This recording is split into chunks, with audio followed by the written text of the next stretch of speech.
Hello my friends, we are going to be jumping into a Heart of the Swarm unit tier list for the campaign. Instead of the base units, today we're going to be taking a look at the evolutions for every single unit in the campaign, and I have to point out that the context I'm looking at is on Brutal. I'm not looking at normal or hard, and this is important because in Heart of the Swarm, there's a 25% bonus damage modifier to all of the damage that you take on Brutal. And that drastically changes the viability of some units. It makes some things that were previously good pretty bad. And we'll talk about why in a bit. We're going to go from the very bottom to the very top, just pretty linear instead of random, because the mutators matter in this tier list. So there's the evolutions, and then there's the mutations you can get. And we have to talk about the mutations in order to qualify them, so I want to do the units in pairs, if that makes sense. So let's start at the beginning. Swarm Queen is alright. You unlock it in Rendezvous, which is mission number 3, the very first mission. I guess you unlock the Zergling first technically, and then this is right after that.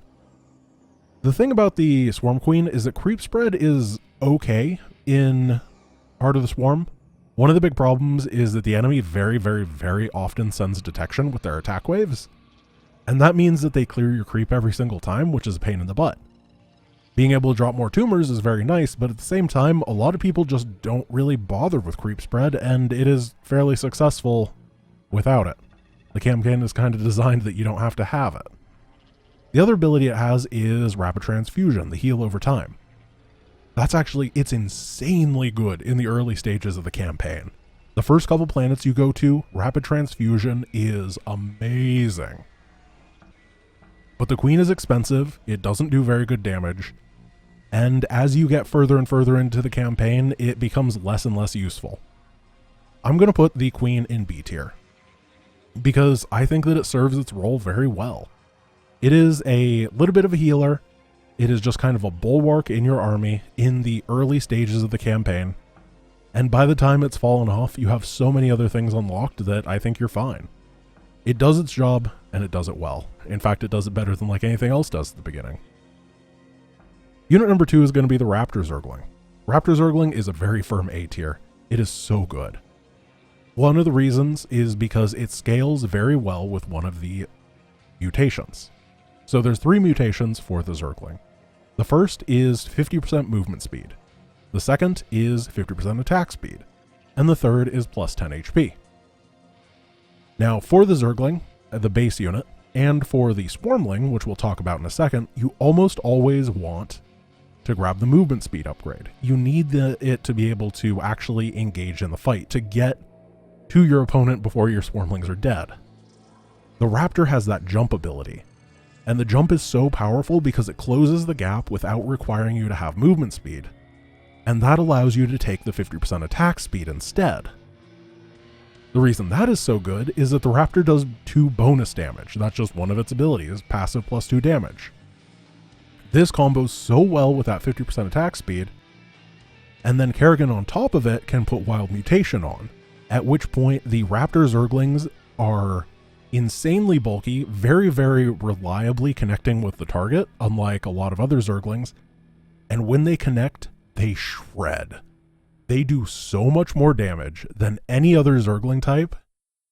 In fact, I think they do one of the highest DPSs of all units. Like, a single Raptor Zergling with the 50% attack speed increase does something like 10 DPS. It's insane.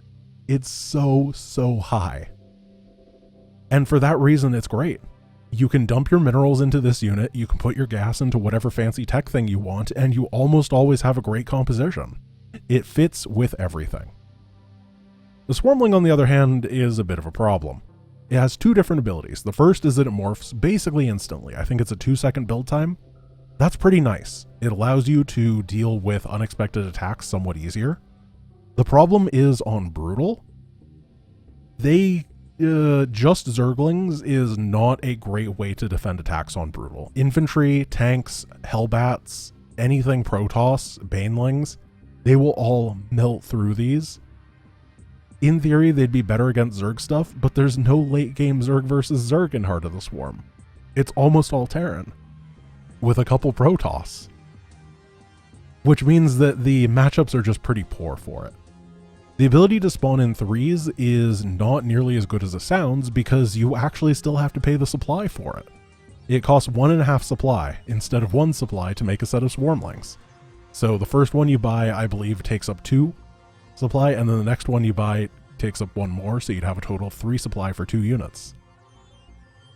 That means that when you, for example, are maxed, it's better to have Raptors because each individual Raptor, each supply worth of Raptor is better. It's really a shame. The unit does not get to be as good as it seems like it should be. It kind of feels like a scam. I wish it were better. Oh, and another big thing that matters in Heart of the Swarm is there's a lot of scripted sequences that deliver free forces to you. They do not give you more Zerglings with the Swarmling. But if you choose the Raptorling, you just get better Zerglings. So anytime that anything like that happens, it is strictly better to have the Raptor. It's not fair, but it is how it is. So next up is going to be the Baneling. We can evolve those Zerglings into Banes, and do we want to be able to split them or bounce? Let's take a look at the Splitter Bane first. Splitter Bane, just when it explodes, pops out 2 more little Banes that explode for a little bit of damage. I'm going to say that Splitter Bane is... oh, this is a tough one. B tier. No, I'm going to say... I'm going to say A tier, and it is not because the Baneling itself is a good unit. There are 3 different upgrades for the mutations for the Baneling. There is one that makes it do 100% bonus damage to its primary target, one that makes it have 50% increased splash radius, and one that makes it do a little bit of a heal. The reason the Splitter Baneling is so good is because if you take that single target damage upgrade, and then you use Kerrigan's Spawn Baneling ability, you can deal absurd amount of damage to specific objectives or specific targets very quickly. It is effectively a second kinetic blast that has a AoE damage component to it. It's really, really strong. The other reason that the Splitter is so good is kind of the Hunter Baneling. The Hunter Baneling, it breaks the AI in a way that's not very good. The enemy is really good at just walking away from it. If a unit is on move command and it's just going this way, the Hunter Baneling just bounces after it, and then it cannot connect. The lower difficulties, the AI will not actually run away from the Banelings, and the Hunter Baneling is absurdly powerful there because it can just jump over, instantly connect, no problem. But on Brutal, the enemy will walk away from it, his allies will target it down, and the Hunter is actually less able to connect with its target than normal Banelings. The jump ability needed to be coded better, and it just wasn't. So Splitter can connect with its target, and when you connect with your target, the Baneling is absurdly powerful. When you cannot connect with your target, it is a lot less of a good gas use. Next is going to be the Corpser. Corpser is going to be a firm, let's say B tier. Roaches are very cheap, they are not specifically supply efficient, and the Corpser has the ability that any unit that is hit by the Corpser, within a couple seconds, if it dies, it spawns 2 little Roachlings. The Roachlings kind of suck. It's fine, they're little melee dudes. They don't really do much, they do like 1 to 2 damage, I think. They do some pretty good tanking. That is what they're really useful for. However, the AI on Brutal, once again, is a little bit smart, and it ignores the Roachlings a lot of the time. And the Roachlings don't have enough DPS to actually punish that. They don't like get up and start nibbling guys to death, really. They're very minor. So it's definitely an upgrade. It is pretty darn strong, but the Brutal difficulty specifically, they'll just target down your Roaches or whatever is behind the Roachlings, and you don't nearly get as much value as you do on hard or normal. The Vile Roach is, I'm going to say, also B tier. Vile Roach has a Hydralisk Bile ability where, is that even what it's called? I have no idea. I think that's the +8 damage to light mutation, actually. I'm just completely wrong. Whenever the Roach hits something, it gains decreased movement speed and attack speed. The thing about the Vile Roach is you can sprinkle like 5 of them into your army, And they will just repeatedly and reliably apply this debuff to things. And it can be very difficult to tell in the heat of the moment, but it ends up being a huge drastic decrease in enemy power, specifically against Protoss. Because units like the Zealot and the Archon do so much damage that being able to turn their attacks effectively off, really, really, really powerful. It's not as good against Terran because Terran has that big range advantage, and it's really tough for the Roaches to get on top of their stuff. But anything that's short range, it's really good against. It's also quite good against hybrid, specifically the hybrid melee ones. And this is because it doesn't have the full effect against heroic, but it does have a half effect against them. Or is it a quarter effect? It's something. However, being able to take a boss monster and drastically reduce its combat potential is something that no other unit really has. So it doesn't make a huge impact, but it's really easy to just sprinkle a couple of these guys in, and that's incredible.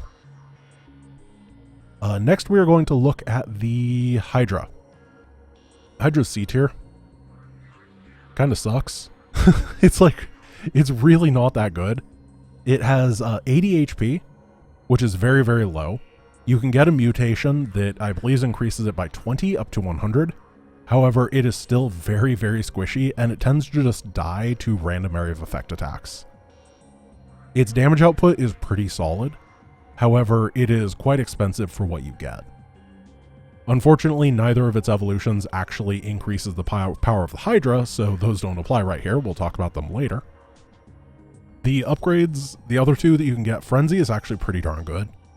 If you remember to hit it and you're not doing anything else. A momentary burst of bonus attack speed.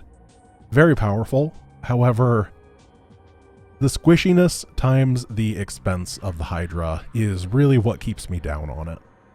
It's just, it's okay to, if you have Hydras, it's fine. But they never, save the day. A unit that does save the day quite a bit is the Muta. Mutas are insane in Heart of the Swarm. They are just ridiculous. All of their mutations are really good. One of them, actually the mutation that makes their attack bounce 9 times or whatever is garbage because it is reduced by armor. So a large majority of the bounces just do 1/2 of 1 damage. On Brutal specifically because the enemy gets their armor upgrades. However, the mutation that gives you out of combat really rapid HP regeneration is crazy. It means that your army's at full health without the assistance of Carrion or anything, every single fight. The ability to fly is also really good because there's a lot of scary attack waves that are super, super anti-ground. Being able to move around maps is very powerful. For example, in the final 2 missions, Death from Above, you can make a bunch of mutas and then just fly around all the defenses and go over to the objective from the top left and just kill it.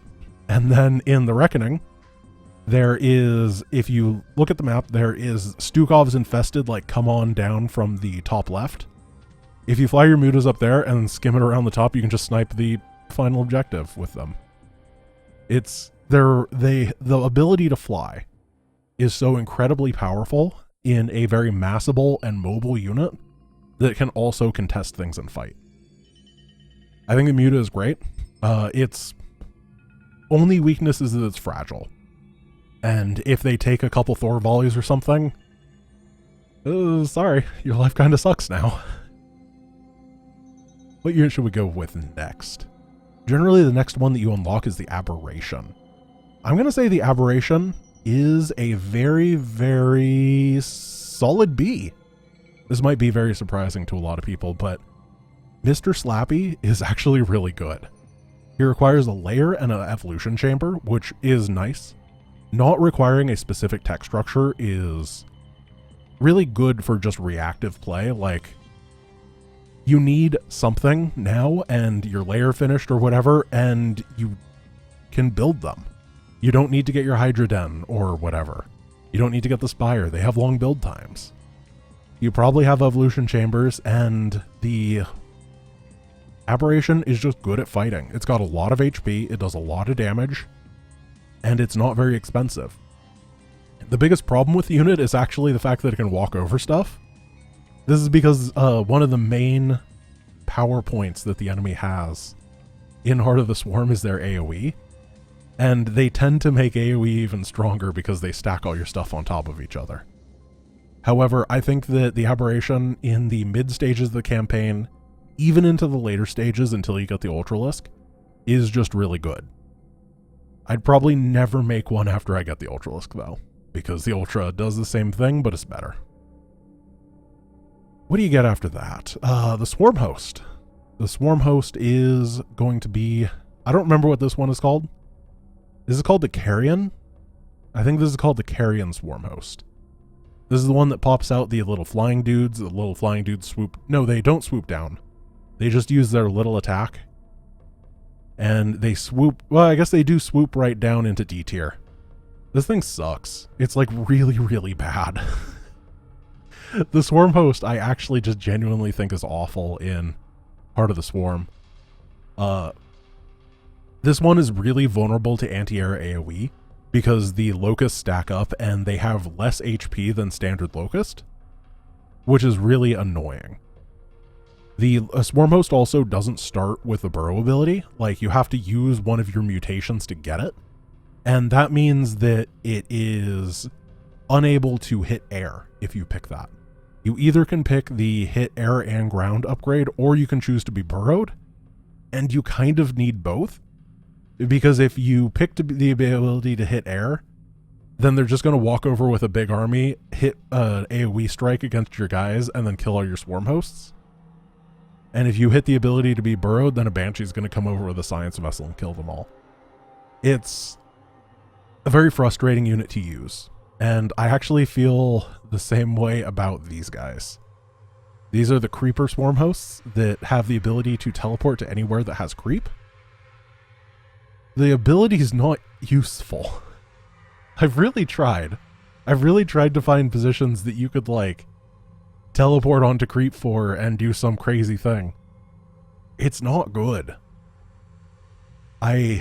There's just not really a time in Heart of the Swarm on Brutal where the Swarm Host is a necessary defense. And it is really, really bad at attacking. The other big problem is that in order to defend with them, you need a lot of them, and they take a lot of supply. I think they're 4 supply apiece, and that is too much. They are not worth 4 supply. Because they have to be competing against something else, and that something else is the Impailer. Impailer, I'm going to put straight into... just A tier. We're not going all the way up to S tier with it, but it is absurd. It's a single target version of the Lurker with 9 range. It does huge amount of damage against armored units. This is very important because a large majority of the scary units in the game are armored. So it just hits all the right targets. It basically, 3 or 4 of these burrowed anywhere makes it so the opponent cannot engage you there, and they will continue to try anyway. For example, in the Reckoning, the very final mission, you start with 3 Hydras. If you take those 3 Hydras, bring them up to Jim's base, and turn them into Impalers, Jim will not die against any attack in the game except for the really, really big ones like the Odin. You can ignore him for the rest of the game, well, besides those 3 events, and that is so powerful. And it's basically true for you as well. The Lurker, on the other hand, kind of sucks. It does damage in a line, it does bonus damage versus light, which is not nearly as useful because light units tend to die in like 1 hit to the Impaler anyway. And the big problem is it only has 6 range. 6 range is really, really low. 9 is huge. 6 is not. Because you're looking at an area, right? So this is the difference of a circle with a radius of 6 versus 9. And I'm pretty sure that a circle with a radius of 9... Oh no, I'm doing math on stream. Oh, this is a bad idea. I'm pretty sure it has like 2.5 times the area or something. It's insane. The space that is defended by Impalers is way bigger than the space that is defended by Lurkers. Now we're getting into the juicy stuff. We're going to take this Infestor and we're going to put it right in S tier. It's so busted. It's so incredibly overpowered. Fungal Growth on its own is like an A tier ability. The ability to just click a button and the opponent can no longer move and they're getting Psystormed at the same time. And you can just repeatedly apply that ability to the enemy and they can't like move to stop, to split or something. You hit it and they're guaranteed to die. And the Neural Parasite is so stupid. If you don't want to play the game, you don't have to. Every single enemy after you get Neural Parasite will die to their own units because they will send enough good stuff at you that you can steal. You can play whatever faction you want. And then, of course, the ability to constantly regenerate their energy via the Consume ability, either from having some Swarm Queens or the easy one that is really, really good. Get some Roaches.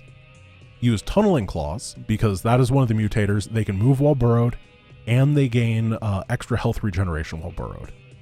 And then you just have them follow around the Infestors, and every time your Infestors are out of energy, you just take a bite out of your burrowed Roaches and they will rapidly heal up for free. It rapidly gives you infinite energy. You can steal whatever you want, immobilize whatever you want, and you win every mission. It's so good. I never use it because it's so broken. The Broodlord, on the other hand, I'm going to say is C tier. The AI is really, really good at targeting down Broodlords. They're pretty vulnerable, and there's not a good way to protect them. The unit itself is pretty good from a siege perspective. However, it does not really have the ability to hit the opponent unharassed. And as a result, they just kind of die a lot. And they're pretty darn expensive for what they do. They're also incredibly slow, which is not good because the enemies, due to that 20% damage modifier, if they hit you with like a counterattack or something when you were doing a Broodlord focused army, it can be really sketch for your base. Something like Mutas, if you're going for an equal cost of Mutas or Broodlords, the Mutas tend to fight about as well. However, they can hit error as well, and they can retreat when needed, either to defend or to just heal up again. The Broodlord, there's not a good mission for it. I think that's the big problem. If there was a big siege breaking mission where you wanted to use like enemy siege tanks to splash their own stuff over a long period of time to break them down. For example, if the mission Infested didn't actually have the Infested waves coming, that would be a type of place that the Broodlord would be great, but that mission just doesn't exist. So unfortunately, Broodlord is not much better than the Muta. The Viper, on the other hand, is insane. It is so good. Blinding Cloud is broken. You place it on the ground, and the opponent is basically dead, because they can no longer attack and they're going to have to walk right towards you. Your army is going to melt through them before they get out of that cloud. Easy peasy. Oh, and if you're going for any sort of, let's say, Zergling, then you just surround them with the Zerglings, place the cloud down. They can't move, they can't attack. Your Zerglings are going to have a great lunch. Viper is great. Of course, it has a consumability as well, so it can eat Zerglings, and it can gain that energy back. And the abductability is amazing for taking down those high priority targets. And then on top of all of that, the Viper actually has a pretty good anti-air attack. I don't know why it has an attack in this campaign, but it's actually pretty reasonable. Viper is great. It's really, really, really strong. I really like it. 2 more units, both of them are Ultras. First, we're going to go with the Noxious Ultra. I'm going to put the Noxious, it gets memed on a lot, it gets dunked on, and it's reasonable to do so. The Noxious ability of the Noxious Ultralisk, where it releases that cloud that deals damage over time. No, I think it's just 20 damage, it's not even over time. It's bad. It's like really, really bad. However, the Noxious Ultralisk has one big thing going for it, and that's that it's an Ultralisk. The Ultralisk, even as a base unit, is just great. It's got a ton of HP, it's got a ton of armor. It's tough to punch through, it can lead the charge really well, and it has some amazing abilities. The Ultralisk abilities are Actually, it only really has 2 amazing abilities and kind of a trick one. The first amazing ability is Burrow Charge, the ability to go underground, rapidly get over to the enemy. You're not being hit by siege tanks or anything while you're underground. It makes it really easy to connect and engage. Very, very strong, and when it pops out, it stuns things, right? That's great. And then just as good is the, I think it's called Matriarch Blades. The one that increases your AoE damage to 25. The Ultralisk does 25 damage to its main target and 5 to anything in an area, in a cone around it normally. When it does 25 to everything in that cone, it is so absurd. It's just anything that is even somewhat bunched up gets destroyed. It's like hitting them with a Baneling every attack. It's so crazy. Really, really, really good. And then there's a lifesteal one. And I want to like the lifesteal one, however, it's actually not very good because you just don't steal that much life. Because of that 25% damage modifier, yada yada yada, you've heard it before, you take so much more damage than you can heal. It's a bit tough for that upgrade. It's just better to kill the opponents faster so they can't keep attacking you. However, if you do want durability increase, Torrasque. Yeah, the Torrasque is OP. As soon as you get it, you can just make Torrasques like every mission. That's it. They're just, you can kind of just A-move with Torrasques, spend the rest of your money on Zerglings. It doesn't matter if they have air units. What are they going to do? You just kill all the stuff on the ground and go kill the objective. What's a battlecruiser going to do? It can't kill your Torrasque fast enough. It's so good. I'm not even kidding. Like, I'm kind of kidding, don't do that, get a couple anti-air units, but if you really, really don't want to, you don't have to. They'll win. It's absurd. The only thing that sucks about the Torrasque is that every time that one of them respawns from a cocoon, there's a bug that the game says evolution complete, and it's really annoying when you have like 50 of them and they're all coming back to life repeatedly. However, you're having like 50 guys that are repeatedly coming back to life and are Ultralisks, so it's worth it. Torrasque is insane. He's so good. He is like peak Heart of the Swarm powerhouse unit, and I love him. Alright guys, that is the Heart of the Swarm tier list for units. Somehow, this went longer than the Wings of Liberty one, despite being less units, and I'm not sure how I managed that. Whoops. Well, I hope you enjoyed this video. I hope you have a wonderful rest of your day, and I will talk to you tomorrow. Peace!